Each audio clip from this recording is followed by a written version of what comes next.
Bismillahirrahmanirrahim. Assalamualaikum warahmatullahi wabarakatuh. Waalaikumsalam warahmatullahi Allahumma wabarakatuh. sholli ala sayyidina Muhammad wa ala sayyidina Muhammad. Alhamdulillah kita berjumpa lagi di pagi hari ini, di pagi yang cerah dalam acara renungan di bawah naungan Al-Quran bersama Ustaz Husain Alatas, Ustaz Hamzah Alatas, dan Ustaz Isa Al-Kauf. Di sini juga ada Ismi, ada Dinda, ada Tanaya dari SMK Sudirman yang sedang PKL. Pada switcher dan kamera dipegang oleh Neza. Kita akan mengambil tema yang tetap dan fleksibel di dalam Islam. Mungkin nanti subtemanya adalah hukum qisas seperti apa ya. Assalamualaikum Ustaz Husain, Ustaz Hamzah, Ustaz Isa.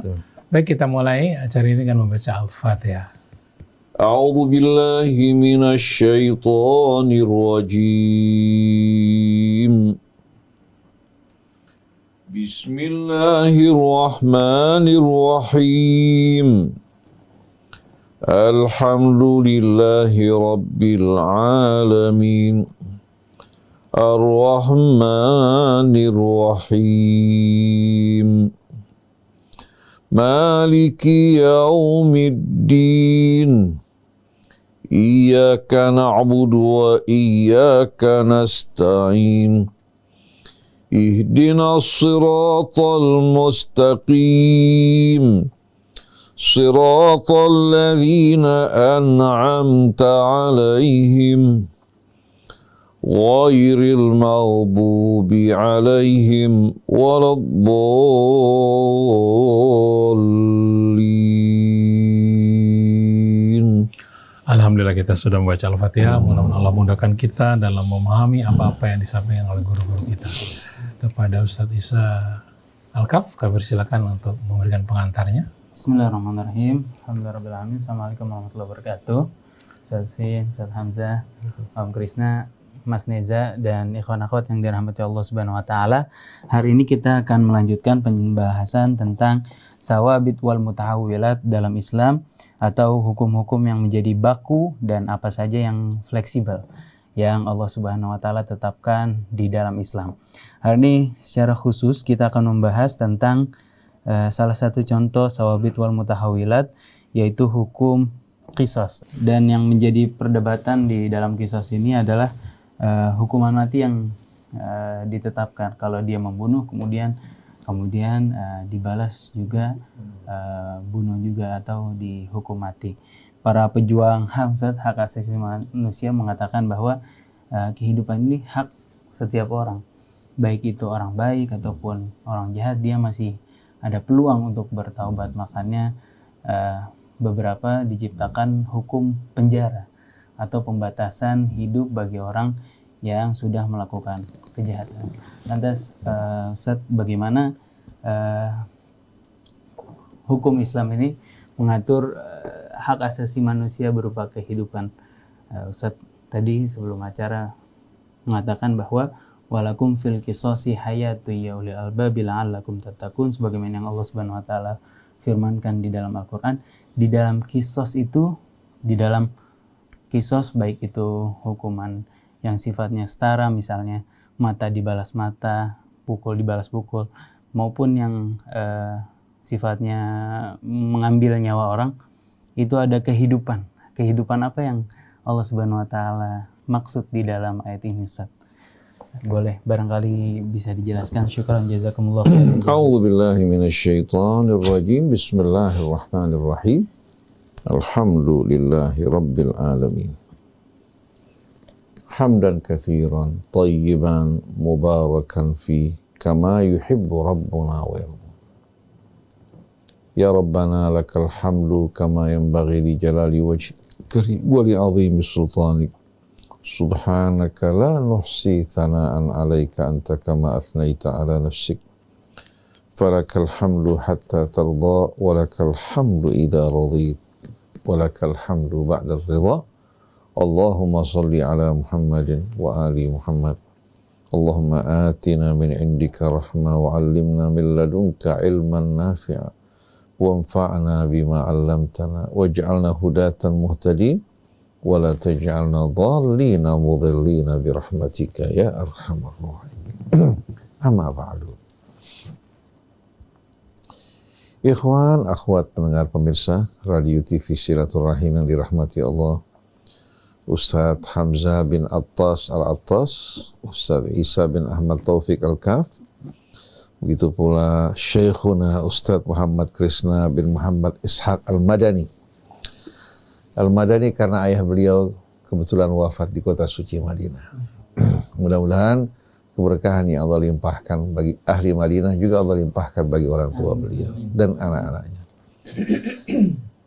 Neza sebagai switcher kita pagi hari ini, begitu pula kerabat kerja di studio, seluruh keluarga besar Radio Silaturahim, kaum muslimin dan muslimat, begitu pula akhwat kita yang sedang magang. Semoga Allah Subhanahu wa Ta'ala senantiasa melimpahkan rahmatnya atas kita semua, menjadikan kita hamba-hambanya yang selalu bersyukur padanya. Assalamualaikum jami'an wa rahmatullah wabarakatuh. Keindahan dari ajaran dan tuntunan Allah Subhanahu wa Ta'ala, keselarasannya dengan fitrah manusia. Bagaimana tidak? Sedangkan yang menciptakan manusia, yang memberikan mereka akal, yang mengajarkan mereka ilmu, yang menanamkan seluruh potensinya adalah Allah Subhanahu wa Ta'ala. Maka ajaran dan tuntunan yang Allah turunkan sedikit pun tidak ada maslahat, manfaat yang Allah Subhanahu wa Ta'ala terima bagi dirinya, tapi semuanya untuk kepentingan anak-anak manusia, hamba-hamba Allah Subhanahu wa Ta'ala. Yang mengikuti petunjuknya selamat, yang mengingkari petunjuknya, yang tidak sama sekali menghargai nikmat dan karunia Allah dalam hidayahnya, maka jangan dia menyalahkan kecuali dirinya sendiri. Padahal Allah telah menurunkan ayat-ayat yang begitu jelas, gamblang, sebagai petunjuk bagi kita, dan Allah terangkan bahwa ini juga merupakan petunjuk yang Allah berikan kepada umat-umat sebelum kita. Di antara ajaran dan tuntunan Allah ada yang bersifat thabit atau masuk kategori ats-tsawabit, yang tetap, baku dan pakem, disesuaikan dengan apa juga yang baku dan pakem dalam diri manusia. Sedangkan yang berubah-ubah yang dinamakan al-mutahawwirat disesuaikan dengan situasi kondisi zaman dan perkembangannya. Ini keindahan dari ajaran Islam. Nah, contoh pada pagi hari ini dalam kajian kita berkaitan dengan hukum yang pakem, yang baku, yang tetap, yang Allah tetapkan bagi umat manusia adalah menjaga jiwa-jiwa manusia, menghormatinya, tidak melakukan pelanggaran terhadapnya dengan menumpahkan darahnya, melenyapkan jiwanya kecuali atas dasar kebenaran. Kalau ini kita jaga, niscaya kehidupan manusia akan aman. Tidak apa? Tidak akan mengalami ketakutan, tidak akan mengalami keresahan. Setiap orang merasa aman dari saudaranya. Maka Allah berfirman, walakum fil qisasi hayatun ya ulil albab la'allakum tattaqun. Dan bagi kalian, wahai umat yang beriman, wahai umat manusia, hamba-hamba Allah, dalam menjalankan hukum qisas ini apa? Akan memelihara kehidupan kalian, kedamaiannya, keharmoniannya, ya, ketenteramannya. Maka bertakwalah wahai orang-orang yang berakal. Coba renungkan hukum Allah ini. Maksudnya jaga hukum Allah dengan sebaik-baiknya, dengan selalu melihat Allah. Wahai orang-orang yang berakal. Karena orang yang berakal akan menemukan bahwa dalam hukum ini akan menimbulkan efek jerah. Di samping menimbulkan efek jerah, juga orang akan menjaga betul-betul nyawa saudaranya sebagaimana dia menjaga nyawanya. Dan dia akan menjaga juga apa? Dirinya untuk tidak melakukan perbuatan-perbuatan yang merusak anggota tubuh seseorang, karena bila dia melakukan, dia akan terkena hukuman yang sama, yang setimpal. Jadi hak asasi manusia di sini adalah menikmati hidupnya dengan damai, aman, tanpa mengalami gangguan. Setiap orang mempunyai hak yang sama. Kalau seseorang mengganggu atau menyakiti seseorang dengan melukai anggota tubuhnya, atau dia melenyapkan jiwanya, dengan sendirinya ada yang dikorbankan, ada yang disakiti. Maka yang berbuat perbuatan semacam ini, kalau dibiarkan, akan menjadi wabah di mana setiap orang akan berani melakukan kejahatan yang sama. Untuk menimbulkan efek jera, menjaga hak-hak orang yang menjadi korban dan keluarganya, maka Allah tetapkan siapa yang membunuh, apabila pihak keluarga meminta agar dijatuhkan hukuman mati, maka pemerintah memfasilitasi hak dari keluarga korban. Jadi pemerintah di sini, ya, dikala menerapkan hukum tergantung permintaan keluarga korban. Kalau pihak keluarga korban mengatakan kami tidak menuntut untuk dihukum mati, tapi kami minta ganti rugi. Karena dia tulang punggung kami yang mencari nafkah, tidak perlu dihukum mati. Karena walaupun dihukum mati juga tidak akan sama sekali mengembalikan keluarga kami. Minta supaya dikenakan dia. Maka orang ini, ya, telah melakukan pelanggaran pertama berkaitan dengan hak Allah yang menciptakan dirinya, yang memberikan dia kehidupan, ternyata dirusak oleh tangannya. Maka dia dikenakan untuk melepaskan budak. Kita lihat ya, bagaimana dia melepaskan budak. Pada saat dulu perbudakan masih ada, bukan Islam yang memulai, Islam justru melepaskan perbudakan. Kalau seorang yang memiliki budak pada masa jahiliyah, Islam mengatakan lepaskan budak kamu, dia beli dengan harga yang mahal. Niscaya dia akan merasa mengalami kerugian, kecuali kalau ditebus kemudian dibebaskan, seperti yang dilakukan oleh sebagian sahabat Nabi, menebus budak-budak yang terjerat oleh perbudakan kemudian dibebaskan. Tapi melalui pendidikan Islam, orang yang membunuh, ya, baik sengaja maupun tidak sengaja, wajib untuk melepaskan budak. Kalau tidak terdapat budak karena perbudakan sudah berakhir, maka dia berpuasa selama 2 bulan berturut-turut. Tapi puasa tidak menggantikan hak korban. Berapa yang dikenakan untuk keluarga korban? Yang dikenakan untuk keluarga korban, berapa yang dikenakan kepada pembunuh untuk keluarga korban? Yang dikenakan sebanyak 1.000 dinar. 1 dinar kurang lebih 4, sekian gram. Ya, katakan 5 gram, berarti kalau 1.000 dinar 5 kilogram emas. 5 kilogram emas, kalau sekarang harga emas katakan 900.000 atau 1 juta lah katakan, berarti 5 miliar. 5 miliar diberikan untuk keluarga korban. Sebagai hukuman pada siapa? Pada si pembunuh. Nah, pada saat dia membayar diahnya dibebaskan dari hukuman mati. Tapi diberikan ta'zir, pendidikan buat dia untuk tidak mengulangi perbuatannya dan diingatkan untuk bertaubat pada Allah Subhanahu wa Ta'ala. Nah, kalau kita perhatikan hukuman ini bukan hanya melindungi apa? Bukan hanya melindungi, ya, bukan hanya melindungi penjahat yang melakukan pembunuhan, tapi menjaga dan melindungi hak-hak dari keluarga korban. Di saat dia menerima ganti rugi, dengan sendirinya kan dendamnya akan apa? Akan terhapus. Tapi kalau si pembunuh dimasukkan dalam penjara, bisa nggak menghilangkan kebencian, dendam, kusumat yang terdapat di hati keluarga korban? Akhirnya begitu si penjahat keluar, si pembunuh keluar, bisa terjadi dia rencana untuk melakukan pembalasan. Akhirnya muncul kejahatan berantai. Seperti yang terjadi di Mesir. Seorang pembunuh melarikan diri ke luar negeri, keluarganya mempersiapkan sejumlah uang untuk berangkat ke luar negeri, lalu dengan senjata dia bunuh itu orang di depan umum. Lalu dia mengatakan, akhadtu bi fa'li, saya dapatkan hak untuk membalas dendam. Dan terjadi di Mesir juga. Bagaimana seorang pembunuh bebas dari hukuman mati, ketika dia sedang di kereta, tahu-tahu si keluarga pembunuh mengambil senjata menembak di muka umum. Akhirnya muncul kejahatan berantai. Karena mereka tidak merasakan mendapatkan keadilan, akhirnya lahirlah pengadilan-pengadilan jalanan. Bahaya nggak? Jadi hukuman qisas bagi seorang yang melakukan kejahatan pembunuhan, kemudian dikembalikan pada pihak keluarga, apakah ingin dikenakan hukuman mati sebagai balasan atas perbuatan yang membunuh? Ya. Adil enggak?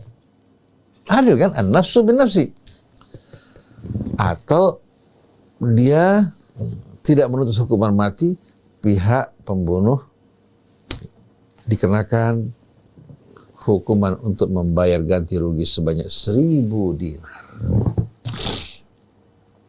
Tapi para pejuang hak asasi manusia saat ini, di saat mereka membela ya orang-orang yang melakukan kejahatan semacam ini, mereka lupa kesedihan, kedukaan, rasa sakit hati yang dirasakan oleh keluarga korban.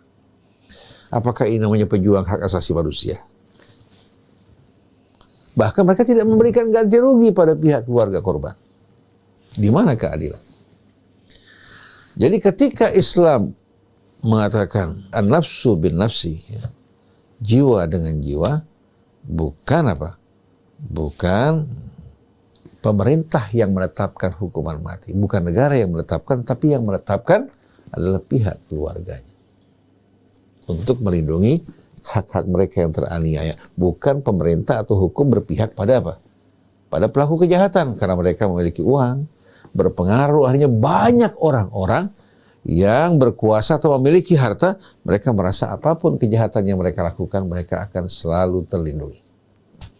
Kita ambil contoh bagaimana hukuman kisos ini menimbulkan efek jerah. Kita tahu rakyat di Saudi Arabia, rakyatnya termasuk amat-amat arogan. Amat-amat arogan. Dalam berkendaraan, dalam melakukan berbagai macam apa? Tindakan-tindakan mereka seringkali ya melakukan tindakan-tindakan yang berlebih-lebihan. Cara bicara mereka pun kalau kita dengar laknat, cacian dan makian, bahkan seorang anak bisa memaki ayah dan ibunya. Ini menggambarkan bagaimana arogansi mereka. Tapi karena hukuman mati bagi pelaku kejahatan, hukuman mati itu membuat mereka betul-betul berhati-hati. Sampai walaupun mereka cepat berkendaraan, begitu melihat orang di depan, mereka langsung hentikan kendaraan mereka. Kenapa? Bukan takut pada Allah. Kalau lihat arogansi mereka, mereka bukan orang yang takut, tapi takut dengan hukuman yang bakal memberatkan mereka. Nah, di saat mereka membunuh seseorang, tidak mampu untuk memberikan ganti rugi, mereka akan meminta bantuan berkeliling dari keluarga maupun masyarakat untuk membayar diah bagi keluarga korban. Jadi kita lihat di sini, seandainya orang tidak takut pada Allah, dia masih takut terhadap apa? Ancaman hukuman mati kalau pihak keluarga menuntut hukuman mati, atau ganti rugi yang mesti diberikan, dan ini akan memberatkan mereka. Jadi hukum Islam di sini betul-betul di samping menimbulkan efek jerah, menjaga hak korban dan menjaga juga hak apa? Orang yang melakukan kejahatan.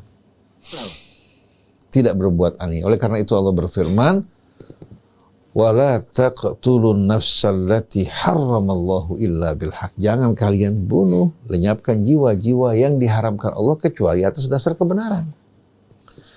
Mereka melakukan kejahatan seperti genosid, pembantaian, atau membunuh seseorang ya, dengan sendirinya, orang tersebut telah apa?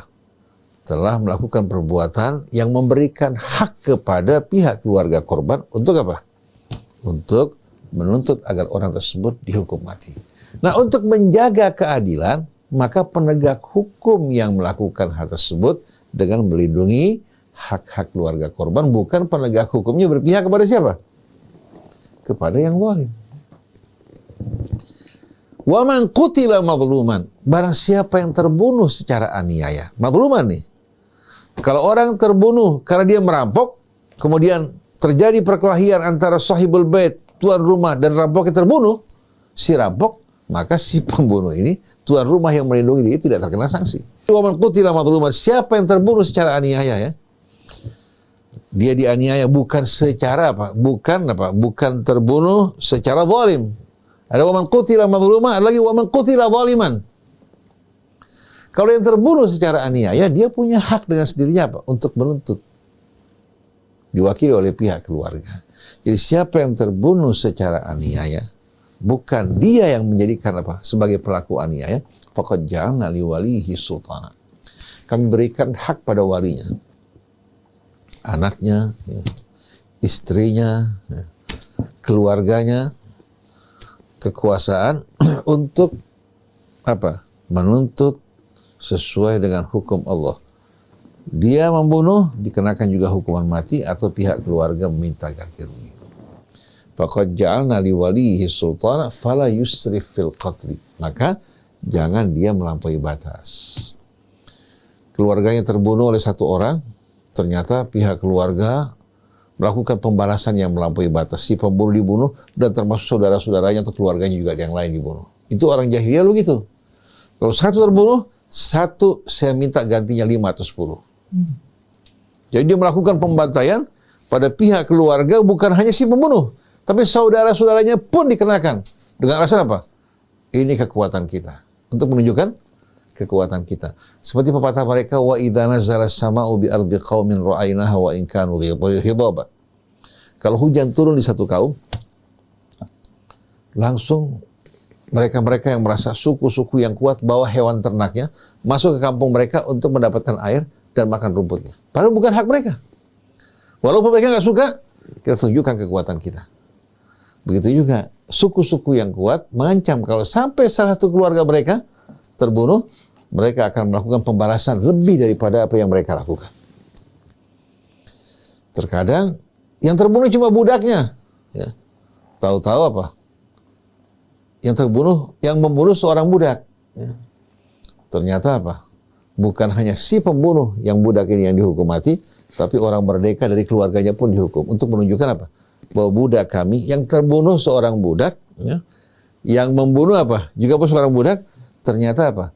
Dia ingin mengambil orang-orang lain yang bukan hanya si pembunuh yang dihukum mati. Jadi di samping si pelaku kejahatan dibunuh, orang-orang lain juga yang merdeka dibunuh sama dia. Maka Allah bilang apa? Al-hurru bil-hurri wal-abdu bil-abdi wal-untha bil-untha, untuk menunjukkan bagaimana hukuman disesuaikan dengan pelakunya. Jangan karena mentang-mentang suku kuat, ya, kalian menghukum bukan hanya si pelaku, tapi kalian hukum juga orang lain dengan alasan bahwa kalian ingin menunjukkan kekuatan kalian pada orang lain. Jadi betul-betul hukum disesuaikan dengan kebenaran dan keadilan. Faqad ja'alna liwalihi sultanan fala yusrif fil qatli innahu kana mansura. Keluarga, ya, yang anggotanya terbunuh betul-betul dalam lindungan Allah dan haknya wajib untuk dijaga.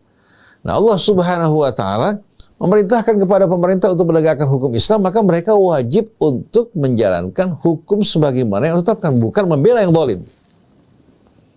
Jadi yang punya hak menuntut yang terbunuh secara aniaya. Adapun yang membunuh dalam keadaan berbuat aniaya, atau yang terbunuh adalah orang-orang yang berbuat aniaya, dengan sendirinya, ya, si pelaku pembunuhan terhadap orang yang zalim, yang datang merampok rumahnya atau mengancam dirinya, tidak dikenakan sanksi. Paham tidak? Jadi kalau kita perhatikan bersama-sama, berkaitan dengan hukuman mati bagi pelaku kejahatan, pembunuhan, diserahkan kepada pihak keluarga sebagaimana yang Allah tetapkan, agar menjaga dan melindungi hak mereka. Mereka punya hak untuk minta dihukum mati. Ya. Jadi bukan pemerintah di sini, ya, yang menuntut, tapi yang siapa? Pihak keluarga. Pemerintah hanya melaksanakan melindungi hak dan keluarga korban. Nah, kalau pemerintah mendengarkan pihak keluarga minta ganti rugi, mereka juga melaksanakan hal yang sama. Jadi jangan dianggap seolah-olah hukum ini apa? Hukum ini, ya, dilakukan oleh pemerintah tanpa mempertimbangkan hak-hak dari keluarga korban, atau menghukum seseorang secara aniaya, melenyapkan jiwanya tanpa dasar kebenaran, padahal orang ini telah memulai kejahatan dengan melenyapkan jiwa saudaranya, maka menjadi hak dari keluarga untuk menuntut hal yang sama. Di mana ketidakadilannya? Mereka-mereka yang sok-sok berbicara mengenai hak asasi manusia, mereka tempatkan ucapan ini tidak pada tempatnya. Kenapa mereka melindungi penjahat, tidak melindungi orang-orang dan masyarakat yang menjadi korban?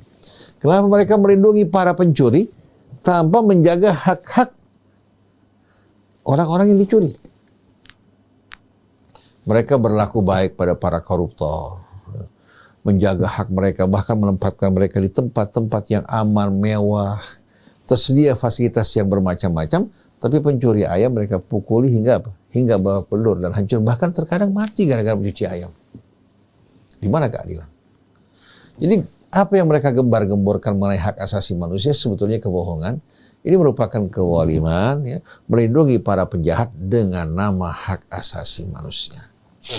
Nah, kalau kita baca suratul Maidah sebagai contoh, Quran menerangkan bahwa hukum ini bukan hanya Allah berlakukan pada umat Nabi kita, tapi umat-umat sebelum kita juga apa? Diperlakukan sama. Karena apa? Kenapa hukum ini Allah berlakukan pada umat sebelum kita dan umat Nabi kita? Karena ini berkaitan dengan yang betul-betul pakem, yang baku, yang fitri, yang sejalan dengan fitrah manusia. Dan hukum ini yang terbaik untuk menjaga, melindungi kehidupan manusia dan kehormatan mereka.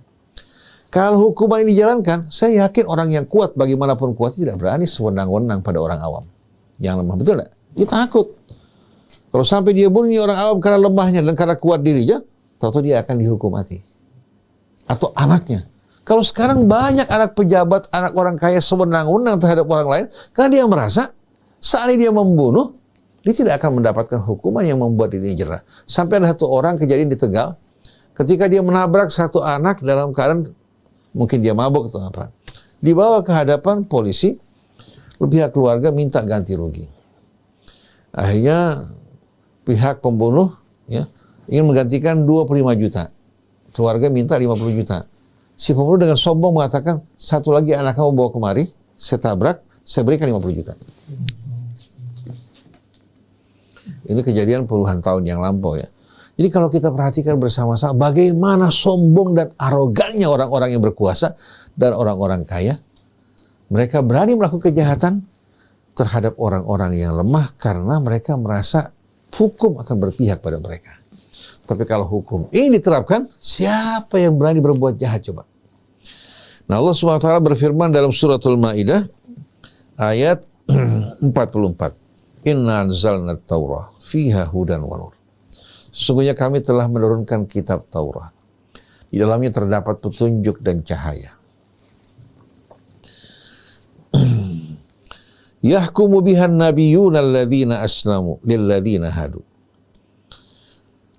Para nabi, ya, berpegang dengan hukum Taurat, ya, menegakkan hukum ini bagi orang-orang yang aslamu, yang berserah diri pada Allah. Adapun yang membangkang, pasti mereka akan menolak. Betul enggak? Kemudian yahkumu bihan nabiyyuna alladzina aslamu. Para nabi yang berserah diri kepada Allah Subhanahu wa taala menegakkan hukum ini. Bagi siapa? Lilladzina hadu, bagi orang-orang Yahudi.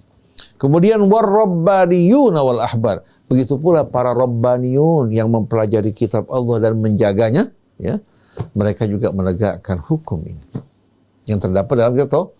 Begitu juga al-ahbar, rabi-rabi dan ulama-ulama Yahudi. Bima stuhfidhu min kitabillah, karena mereka orang yang diamanatkan, diperintahkan untuk menjaga kitab Allah dan apa yang terdapat di dalamnya. Kemudian wa kanu alaihi syuhada, dan mereka merupakan para saksi yang bersaksi bahwa Allah telah menurunkan petunjuknya bagi mereka, hingga kalau manusia ingkar di hari kemudian nanti, Allah akan panggil mereka sebagai para saksi yang telah menyampaikan amanat Allah Subhanahu wa ta'ala. Jadi para nabi, ya, begitu pula rabi-rabi Yahudinya, ulama-ulama Rabbaniyin, semua diamanatkan untuk menjaga kitab Allah. Sedangkan ulama kita sekarang tidak menjaga kitab Allah. Kemudian wa kanu alaihi syuhada fala takhshawun nasa wakhshawni wa la tashtaru bi ayati thamanan qalila. Maka jangan kalian takut terhadap manusia dan omongan mereka, tapi takutlah padaku. Kemudian apa? Jangan kalian jual belikan ayat Allah dengan harga yang murah. Harga yang murah maksudnya apa? Dunia dan seluruh isinya kalau diberikan kepada seseorang untuk menggantikan hukum Allah, ketahuilah dunia dan seluruh isi merupakan harga yang murah. Karena dunia di mata Allah hanya merupakan kesenangan yang tidak berarti. Sampai dalam satu riwayat, seandainya dunia dibandingkan dengan surga di hari kemudian nanti, di mata Allah tidak sebanding besarnya dengan sayap nyamuk. Jadi jangan mengatakan kalau harganya banyak bagaimana? Dunia dan seluruh isinya, kekayaannya merupakan harga yang murah.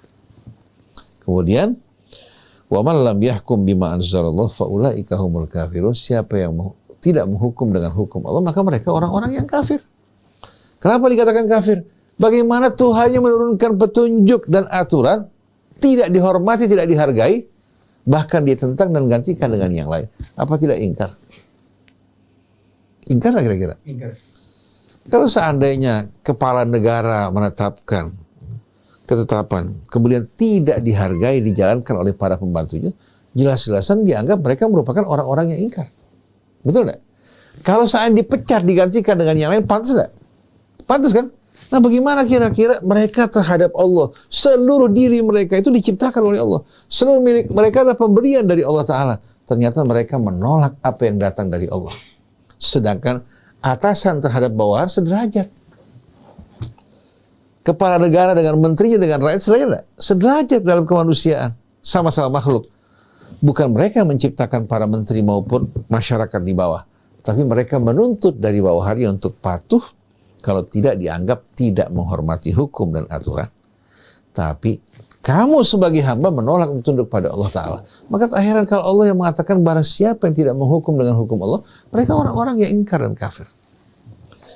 Wa katabna alaihim fiha, dan Allah mengatakan kami tuliskan dalam kitab Taurat bagi mereka, anna nafsa bin nafsi, jiwa dengan jiwa, wal aina bil aini, mata dengan mata, wal anfa bil anfi, hidung dengan wal anfa bil anfi, telinga dengan telinga, wal udhuna wal anfa bil hidung dengan hidung, wal udhuna bil udhuni, dan apa? Telinga dengan telinga, wasinna bis sinni, gigi dengan gigi, wal juruha qisas, sedangkan luka disesuaikan. Luka yang dilakukan pada seseorang baik jarinya terputus, maka yang dilakukan juga sama, sesuai dengan apa? Besar lukanya dan beratnya. Tapi faman tasaddaqa bihi fahuwa kafaratun lah. Siapa yang bersedekah tidak menuntut diberikan maaf, tidak minta ganti rugi sama sekali, itu sebagai kafarah buat dirinya. Tapi kalau minta ganti rugi, itu menjadi haknya. Faman tasaddaqa bihi fahuwa kafaratun lah, wa man lam yahkum bima anzalallah fa ulaika humul zalimun. Siapa yang tidak menghukum dengan hukum Allah, berarti mereka orang yang zalim. Kenapa? Karena mereka melindungi penjahat, ya, mengorbankan orang-orang yang menjadi korban dari kalangan lemah. Akhirnya kezaliman merajalela, maka akan muncul nanti hakim-hakim dan pengadilan jalanan. Selanjutnya waqafaina ala atharihim bi Isa bin Maryam, dan kami susul mereka dengan Isa ibnu Maryam. Musaddiqan lima baina yadayhi minat Taurah, dia juga menegaskan kembali apa yang terdapat dalam kitab Taurat, mengikutinya tanpa menyimpang daripadanya. Wa atainahul injila fihi hudan wa nur, dan kami berikan dia Injil, dalamnya terdapat petunjuk dan cahaya. Kemudian wa musaddiqan lima baina yadayhi minat Taurah, dan juga membenarkan, menegaskan apa yang terdapat dalam kitab Taurat. Wa hudan wa mau'izatan lil muttaqin, dan juga petunjuk dan nasihat bagi orang yang bertakwa. Setelah itu wal yahkum ahlul injili bima anzalallahu fih, dan adalah mereka-mereka yang berpegang pada Injil menjalankan hukuman Allah sebagai hukum Allah sebagaimana yang Allah tetapkan dalam kitab Taurat dan Injil. Setelah itu, wa man lam yahkum bima anzalallah fa ulaika humul fasiqun, orang-orang yang tidak menghukum dengan hukum Allah, berarti mereka orang yang fasik, orang yang keluar dari rel kebenaran. Kata fasaqa itu seperti orang memanah tidak mengenai sasaran. Begitu juga orang yang fasik keluar dari rel dan tidak akan mencapai tujuan yang mereka ingin. Setelah itu wa anzalna ilaikal kitaba bil haq, dan kami turunkan kepadamu wahai Rasulullah alkitab bil haq. Musaddiqal lima baina yadayhi minal kitab, membenarkan, menegaskan, melanjutkan apa yang Allah turunkan dalam kitab sebelumnya. Jadi hukum ini bukan hanya berlaku untuk orang Yahudi Nasrani, berlaku juga untuk apa? Untuk umat Islam. Setelah itu Allah katakan apa? Wa muhaiminan alaih, kitab Al-Quran sebagai haimanah. Artinya apa? Kalau ada hukum-hukum yang sebelumnya yang ditetapkan Allah sesuai dengan situasi kondisi mereka sebelumnya yang berbeda, maka kitab Al-Quran sebagai tolak ukur yang menjadi rujukan. Yang memiliki hegemoni adalah kitab yang terakhir yang Allah turunkan. Jadi kalau ada perbedaan, mungkin karena pemalsuan dan lain sebagainya, atau hukuman yang sifatnya sewaktu sebagai pendidikan dan pelajaran, seperti larangan untuk mengail di hari Sabtu, pengharaman lemak terhadap orang Yahudi, maka dalam hal ini yang menjadi rujukan adalah Al-Quran sebagai kitab terakhir. Setelah itu fahkum bainahum bima anzalallah, tegakkan apa? Hukum sebagaimana yang Allah turunkan. Wala tattabi ahwa'ahum, jangan kamu ikuti hawa nafsu mereka. Amma ja'aka minal haq, hingga kamu meninggalkan kebenaran yang datang padamu.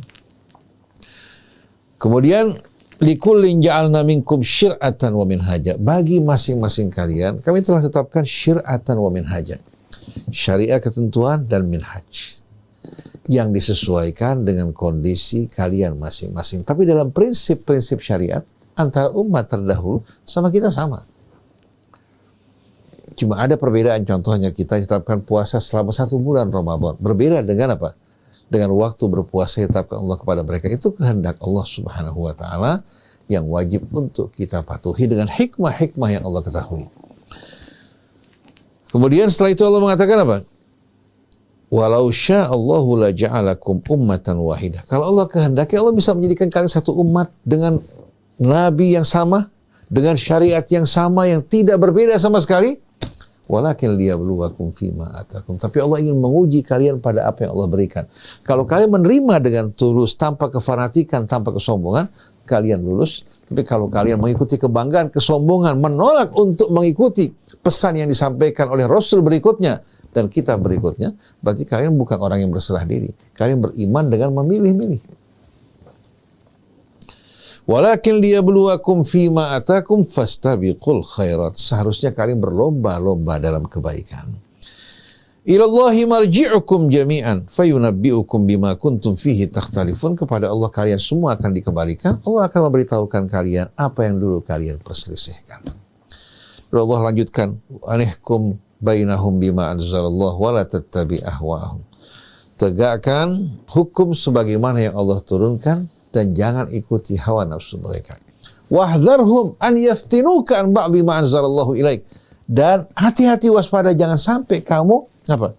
Membiarkan diri kamu dipalingkan dari sebahagian yang Allah turunkan kepadamu. Jadi jangan kamu tergoda untuk meninggalkan sebahagian hukum Allah karena rayuan mereka atau ancaman mereka. Fa in tawallaw fa'lam annama yuridullahu an yusibahum bi ba'di dzunubihim. Tapi kalau mereka berpaling, ketahuilah wahai Rasulullah, kamu tidak bertanggung jawab dalam hal ini. Ketahuilah Allah akan menimpakan mereka dengan musibah-musibah sebagai akibat dosa yang mereka lakukan. Seperti yang terjadi saat ini. Berbagai macam musibah, bencana, ketidakadilan karena kita meninggalkan hukum Allah Subhanahu wa taala. Kemudian wa inna katsiran minan nasi la fasiqun, kebanyakan manusia ini betul-betul fasik. Lalu Allah bertanya, afa hukmal jahiliyati yabghun, apakah hukum Allah yang mereka inginkan? Wa man ahsanu minallahi hukman liqaumin yuqinun, siapakah yang lebih tepat hukumnya yang sesuai dengan kebenaran keadilan dari Allah Subhanahu wa taala bagi mereka-mereka yang memiliki keyakinan. Keyakinan adalah buah dari ilmu, bukan buah daripada hawa nafsu maupun buah dari khayal. Orang kalau yakin pada sesuatu berarti punya dasar kan? Tapi kalau keyakinan yang tidak berdasar itu namanya waham. Maka mereka yang yakin adalah orang-orang yang betul-betul apa? Meyakini sesuatu atas dasar ilmu, bukan karena kefanatikan dan kebutaan.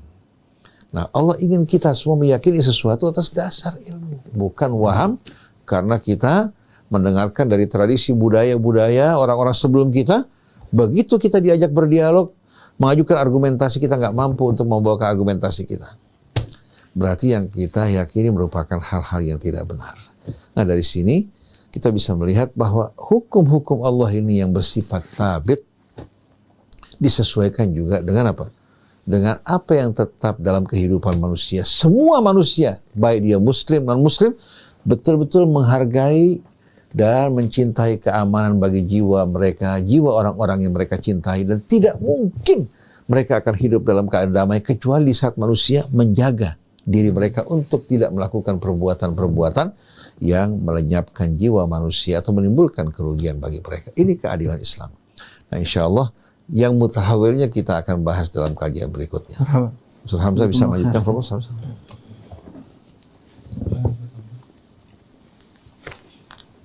Bismillahirrahmanirrahim. Alhamdulillahirabbil alamin wassalatu wassalamu ala asyrafil anbiya wal mursalin sayyidina Muhammadin wa ala alihi wa sahbihi ajma'in.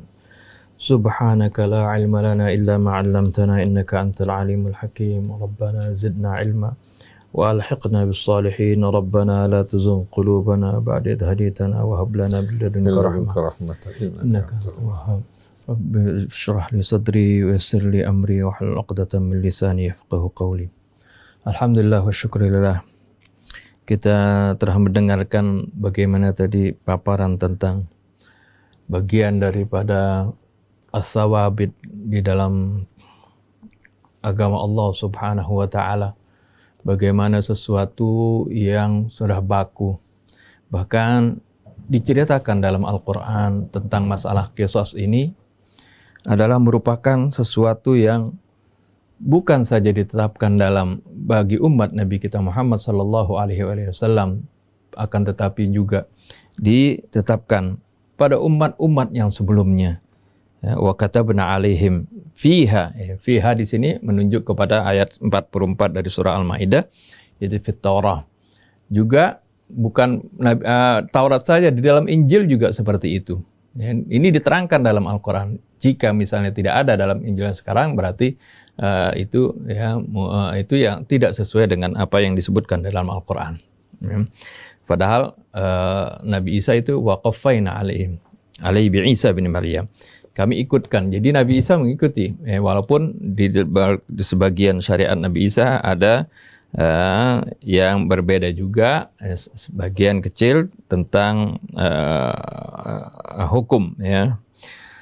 Tapi dalam masalah ini Allah Subhanahu wa taala sebutkan diikutkan oleh Nabi Isa.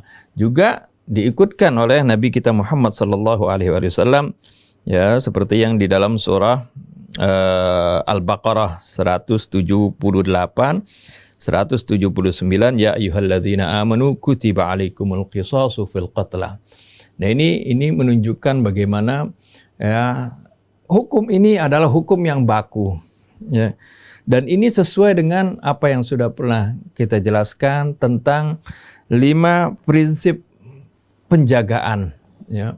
5 prinsip protection, ya, penjagaan, di mana Islam, agama Allah ini menata kehidupan sosial di antara kita, ya, agar supaya tidak terjadi, ya, kekacauan, tidak terjadi saling zalim menzalimi, ya. Dan ini merupakan penjagaan diri ini. Jiwa ini adalah merupakan prinsip kedua setelah hifdzuddin, kemudian hifdzun nafas. Jadi menjaga jiwa ini benar-benar, ya, merupakan prinsip yang dipertahankan. Ini adalah merupakan prinsip yang baku, yang bukan saja di umat Nabi kita Muhammad sallallahu alaihi wasallam, tapi di umat-umat yang terdahulu.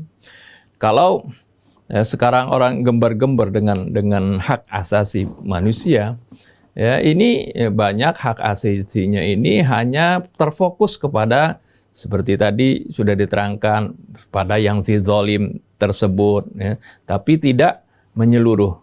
Ataupun hak asasi dalam Islam ini sudah diajarkan lebih dahulu kepada semuanya. Hak asasi jadi bukan melihat kepada orang yang membunuh saja kemudian ditangkap, ya, kemudian ini hak asasi dong, jangan dibunuh lagi, seperti itu. Tapi dia tidak melihat ke hak asasi korban yang dibunuhnya, seperti itu. Dan juga tentunya di dalam Islam ini terutama sekali dalam Al-Quran dijelaskan bagaimana jenis-jenis pembunuhan pun diterangkan. Tadi, ya, tentunya siapa ini yang dihukum qisas. Kemudian bagaimana pelaksanaannya diserahkan kepada orang yang keluarga yang terbunuh, ya, diberikan kekuasaan, dia wewenang, apakah dia minta agar supaya ini yang membunuh lagi ini harus dibunuh atau tidak, atau minta tebusan, atau bahkan dimaafkan. Ya, pernah pada zaman Nabi kita Muhammad SAW ada seorang yang saudaranya dibunuh oleh seorang, lalu dia menuntut kepada Nabi kita Muhammad SAW agar supaya orang itu dibunuh. Rasulullah diam, ya. Baik, itu kan hak saya, katanya dia, untuk orang itu dibunuh. Dia datang bersama sahabatnya yang lain. Terus Rasulullah diam. Apakah kamu nggak ada jalan lain, katanya, selain minta supaya dibunuh? Enggak, karena ini kan hak, itu kan hak di dalam Al-Quran kan itu disebutkan, katanya al-hurru bil hurri wal abdu bil abdi. Artinya juga wa katabna alaihim anna nafsa bin nafsi, seperti itu. Akhirnya ya kalau begitu ya akan dilaksanakan. Akhirnya balik dia tuh orang. Terus sahabatnya ngingetin kepada si orang yang nuntut tadi agar supaya tetap ditutur hukuman mati. Kamu nggak lihat tadi perubahannya wajah Nabi kita Muhammad SAW, wajah Rasulullah, katanya murung sekali, gitu-gitu, murung sekali. Kenapa? Kan saya menuntut hak saya. Ya. Iya, bukankah ada pertimbangan lain, ya? Selain dari menuntut untuk dibunuh seperti itu, dibunuh kembali. Akhirnya bukankah bisa memaafkan atau minta diat seperti itu, ganti rugi kepada keluarga pembunuh tadi. Akhirnya dia kemudian menyesal, membuat Rasulullah SAW murung. Akhirnya dia kembali lagi, dia rubah dia punya keputusan, ya, dia tidak jadi minta hukuman bunuh kembali, bahkan kemudian dia maafkan dan minta tebusan saja, seperti itu. Ini menunjukkan artinya bagaimana itu tidak selalu seperti itu, ya, dibunuh, ya, harus dibunuh seperti itu. Itu ada pertimbangannya, disebutkan ini secara tegas di dalam Al-Quran seperti itu. Kemudian juga bagaimana kalau tadi dibiarkan itu orang yang membunuh itu, ya, tidak diberikan hukuman yang membuat efek jera kepada masyarakat, niscaya seperti yang sudah diuraikan tadi akan terjadi pembunuhan yang berantai, dendam satu keluarga dengan keluarga lain, akhirnya saling bunuh membunuh. Bahkan ya, ada satu keluarga, ya, ini juga ya terdapat adat itu, istilah slogan, kalau dia bunuh satu, saya cabut rumpun bambunya semuanya. Itu maksudnya sekeluarganya dicabut akar-akarnya semuanya.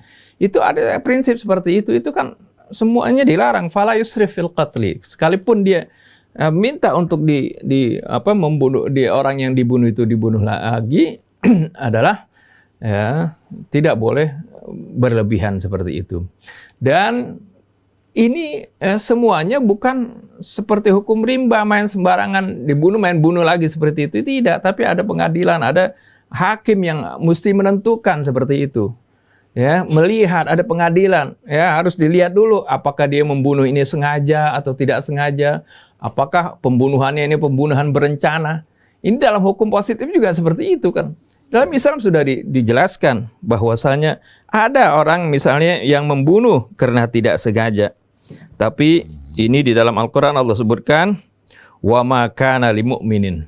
Ini ada kalimat istihalah di sini. Wa ma kana lil mu'minin ay yaqtula mu'minan illa khata'a. Enggak mungkin seorang mukmin itu membunuh seorang mukmin yang lain, ya, illa khata'an, kecuali kalau enggak sengaja, kesalahan seperti itu. Nah, waman qatala mu'minan khata'an fatahriru raqabatin mu'minatin wa diyatun musallamatun ila ahlihi illa ayyasaddaqu. Ya.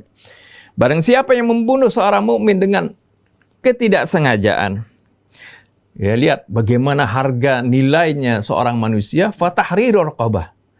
Ini dia harus membebaskan budak. Ya. Membebaskan seorang budak mukmin.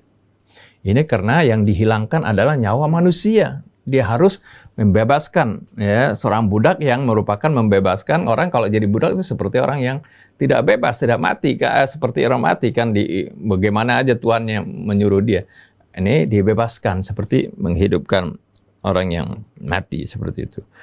Bukan itu saja, itulah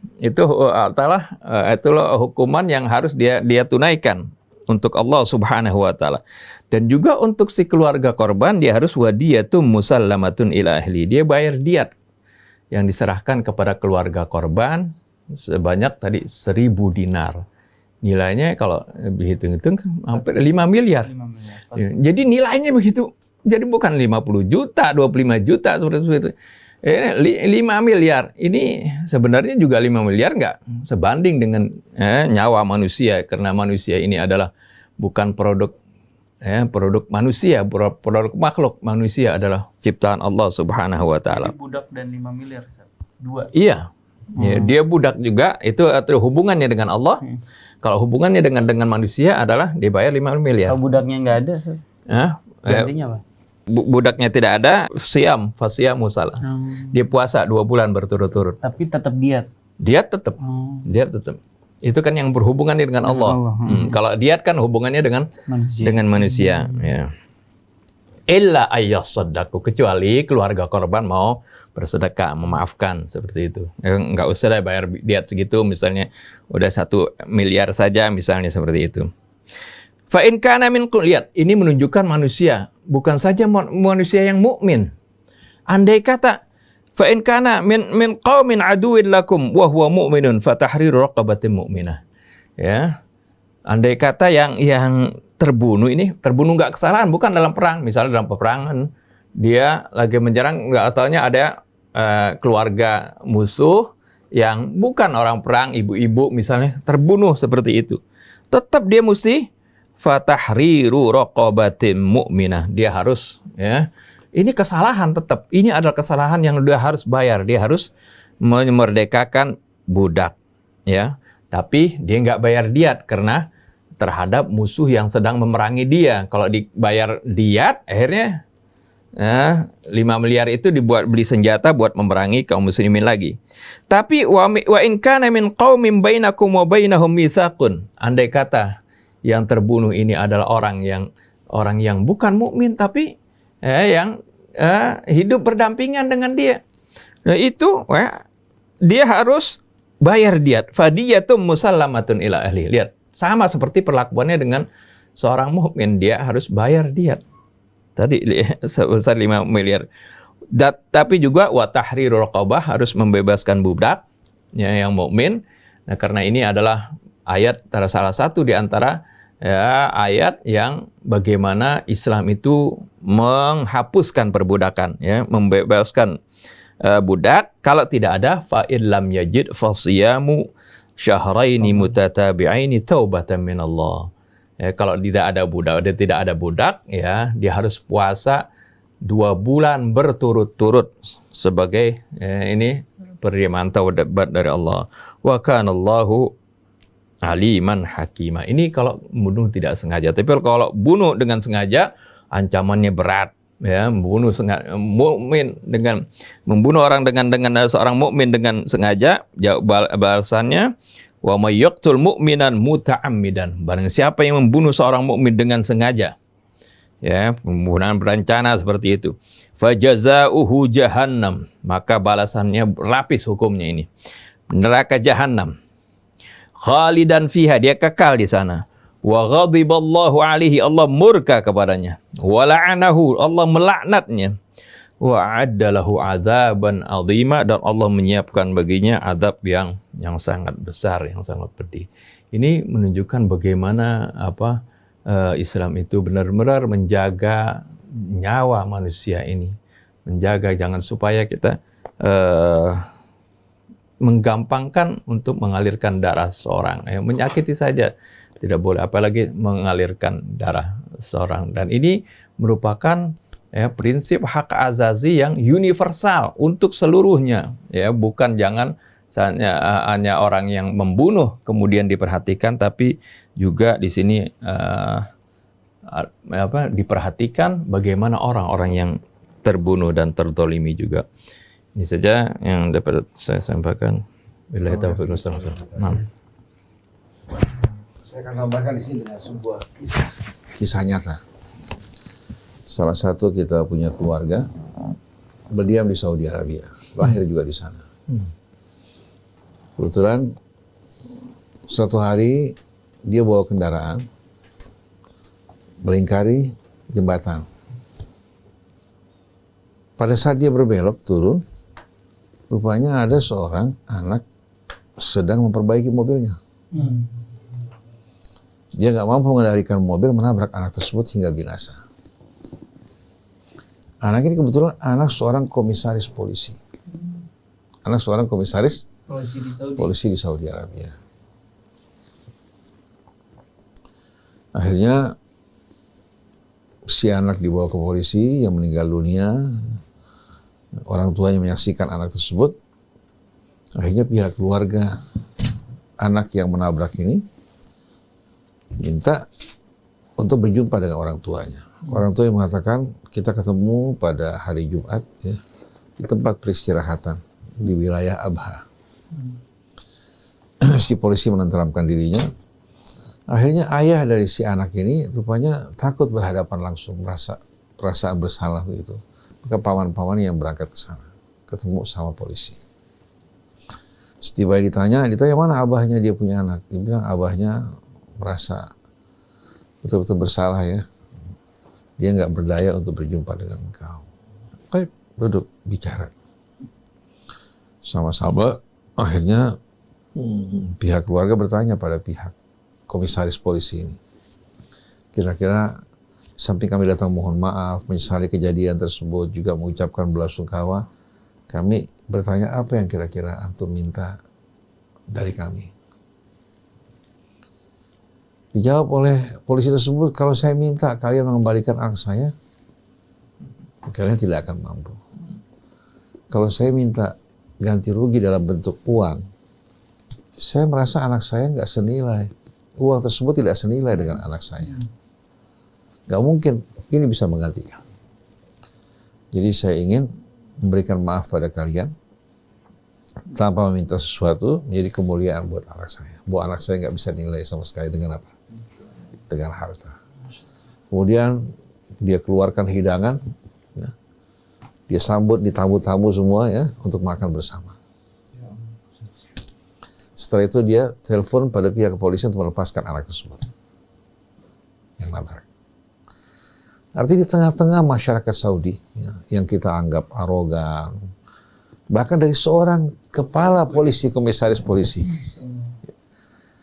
yang biasanya kalau polisi kan tahu sendiri bagaimana akhlaknya. Tidak semua polisi, tapi sebagian polisi akhlaknya tidak baik. Tapi polisi ini ternyata polisi yang mukmin yang menginginkan Allah dan hari akhir. Dia berikan maaf, dilepaskan itu anak, kemudian disediakan hidangan untuk menyambut tamunya. Jadi tamu-tamu ini yang datang untuk memohon maaf dan menawarkan apa yang bisa mereka berikan, ternyata polisi yang memberikan mereka, di samping memberikan anaknya, menyambut juga dan memberikan maaf.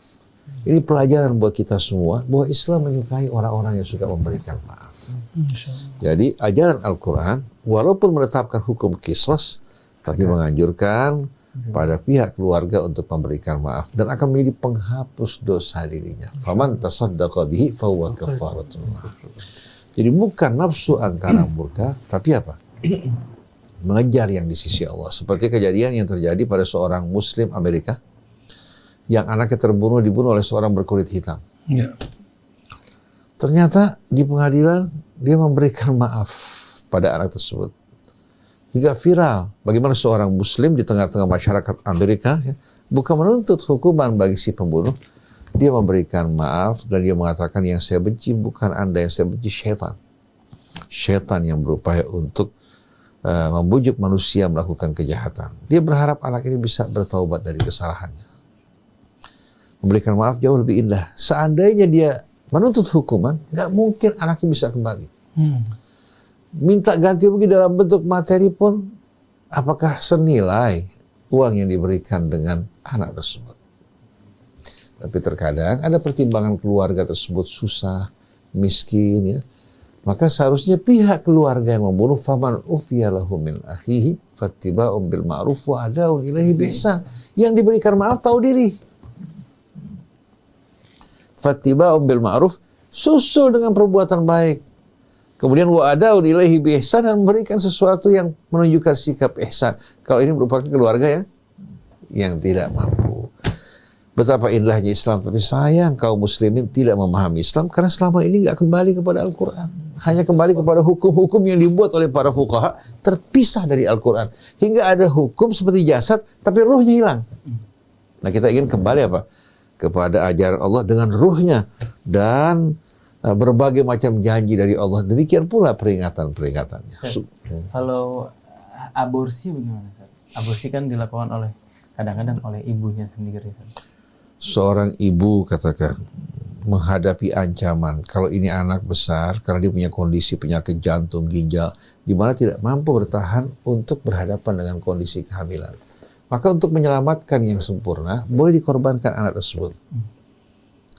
Wala tudarra walidatun biwaladiha wala mauludun lahu biwaladihi. Tapi kalau tanpa dasar, ya, Tanpa alasan yang tanpa jelas. dasar, bahkan dari hubungan di luar perkawinan, nggak boleh sama sekali dia mengganggu anak tersebut yang punya hak untuk menikmati kehidupan. Kalau tidak, wa idzal mau'udatu su'ilat bi ayyi dambin qutilat. Di kisos juga itu, Ibu. Dengan sendirinya hukumannya berbeda. Hukumannya bukan kisos, tapi terkena ta'zir akibat dari perbuatan yang dilakukan. Nah, jangan sampai hal ini terjadi pada kita. Mudah-mudahan Allah jadikan kita orang yang menjunjung tinggi kehormatan, dan kita mohon ampun dari kesalahan-kesalahan kita selama ini, baik lisan kita yang mencabik-cabik kehormatan seseorang, yang menjatuhkannya, itu tangan kita yang mengambil harta orang lain dengan cara yang tidak benar. Mudah-mudahan Allah melindungi kita, keluarga kita dari perbuatan semacam ini. Subhanakallahumma wa bihamdik, Asyhadu an la ilaha illa anta, astaghfiruka wa atubu ilaik. Wal afu minkum. Wassalamualaikum warahmatullahi wabarakatuh. Waalaikumsalam warahmatullahi wabarakatuh. Alhamdulillah, terima kasih Ustaz Hussein, Ustaz Hamzah, atas juga Ustaz Isa, atas penjelasan yang luar biasa. Betapa indahnya Islam ya. Semuanya diatur. Baik, saya Muhammad Krishna, Neza, kemudian juga Anis Mualim dan Yusuf Subangkit, mohon pamit. Wabillahi taufiq wal hidayah. Assalamualaikum warahmatullahi wabarakatuh. Waalaikumsalam.